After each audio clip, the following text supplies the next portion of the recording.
Shalom jemaat sekalian, kita berjumpa dalam perjalanan 38 hari karya Roh Kudus sepanjang sejarah gereja. Hari ini di hari yang ke-14, kita akan mendengarkan kisah dari Helen Roseveare bersama saya, Lucy. Helen dibesarkan dalam keluarga Inggris yang berkecukupan. Dia lahir sebagai anak yang aktif dan selalu ingin menjadi yang utama. Ketika di sekolah minggu, seorang guru bercerita tentang India. Diam-diam Helen bertekad, pada suatu hari nanti dia akan menjadi misionaris. Tekad seorang anak yang tak pernah pudar. Setelah dewasa, Helen kuliah di Universitas Cambridge, Fakultas Kedokteran, dan dia aktif dalam Persatuan Mahasiswa Kristen. Filipi 3 ayat 10 yang berbunyi, "Yang kukehendaki ialah mengenal Dia, dan kuasa kebangkitannya, dan persekutuan dalam penderitaannya, di mana aku menjadi serupa dengan Dia dalam kematiannya." Adalah ayat yang mendasari Helen dalam tekadnya memenuhi panggilan Tuhan. Pada usia ke-28, Helen menjadi misionaris. Dia ditugaskan di Timur Laut Kongo atau Zaire.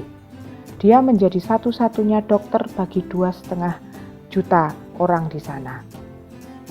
Dalam waktu 11 tahun, sebuah wilayah seluas 14 hektar berubah menjadi rumah sakit dan rumah sakit bersalin yang lengkap dengan semua bangunan dan layanan yang diperlukan. Puluhan ribu nyawa banyak diselamatkan di rumah sakit tersebut. Semua pasien mendengar Injil melalui pelayanan para pendeta di rumah sakit. Selain itu, Helen juga mendirikan 48 klinik kesehatan pedesaan. Dalam pembangunan-pembangunan tersebut, Helen pun turun tangan sendiri dibantu oleh pekerja-pekerja lokal. Dalam ketegangan dan kesibukan yang terus meningkat, Helen sempat menjauh dari Tuhan dan dia pulang ke Inggris. Sebagai seorang wanita, Helen sempat berkeinginan untuk menikah. Namun keinginan tersebut menjadikan Helen kehilangan fokusnya kepada Tuhan. Namun dengan cara Tuhan, Tuhan membawa Helen kembali di dalam pertobatan dan panggilannya.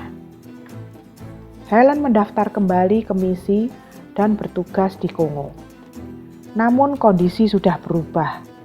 Kongo telah mendeklarasikan kemerdekaan dan terjadi pemberontakan.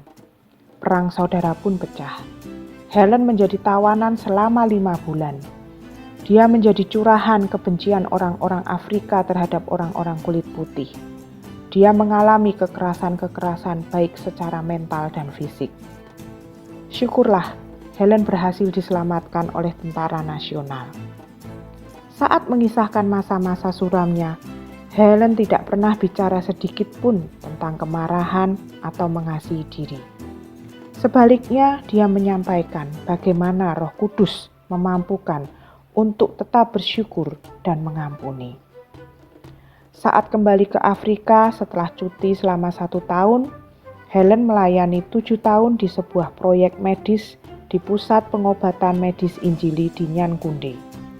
Mendirikan rumah sakit, tempat bersalin, pusat perawatan kusta, mendirikan pusat pendidikan, dan pelatihan bagi Mantri Kesehatan Nasional. Helen mendirikan beberapa rumah sakit, apotek, pelayanan dokter dengan pesawat, menyediakan obat-obatan dan peralatan medis. Sampai sekolah pelatihannya tidak hanya diakui, tetapi juga mendapat skor tertinggi. Di masa-masa akhir pelayanannya, Helen dan rekan-rekan memberikan 20% dari gajinya untuk menyubsidi secara langsung kepada siswa-siswa di sekolahnya. Tapi pengorbanan Helen bukannya diterima dengan baik, melainkan Helen menerima tuduhan sebagai koruptor dana perguruan tinggi dan pemalsu rekening laporan kepada pemerintah. Akhirnya Helen mengundurkan diri. Tak ada satupun yang datang untuk mengucapkan selamat tinggal atau hanya sekedar berjabat tangan. Helen jatuh di dalam kekecewaan. Dalam perenungannya, Tuhan menegur. Ketika Helen datang ke Afrika untuk melayani Tuhan, Helen juga menginginkan hal-hal yang lebih untuk dirinya sendiri, yaitu kehormatan, popularitas, dan kebanggaan. Akhirnya Helen menyadari bahwa di dalam melayani Tuhan, fokus dan keinginan sepenuhnya hanyalah Yesus. Tuhan memiliki tujuan buat dirinya, yaitu membentuk seperti yang Tuhan kehendaki. Helen mendapat hak istimewa untuk menjadi identik dengan Sang Juru Selamat. Kesedihan, kekecewaan akibat kenyataan yang kita terima yang tidak sesuai dengan apa yang kita harapkan, itu bisa muncul sewaktu-waktu. Bahkan kesedihan, kekecewaan yang disebabkan dari orang-orang yang kita kasihi. Tapi yang menentukan masa depan kita bukanlah kesedihan dan kekecewaan tersebut, tapi respon hati kita terhadapnya. Sebab hal tersebut tidak hanya berdampak buat diri kita sendiri, tapi juga berdampak buat orang lain di sekitar kita. Mari kita bangkit dan meninggalkan semua kesedihan dan kekecewaan. Tuhan Yesus memberkati. Mari berdoa. Terima kasih Tuhan Yesus. Engkau sudah memilih kami untuk menjadi rekan sekerjamu.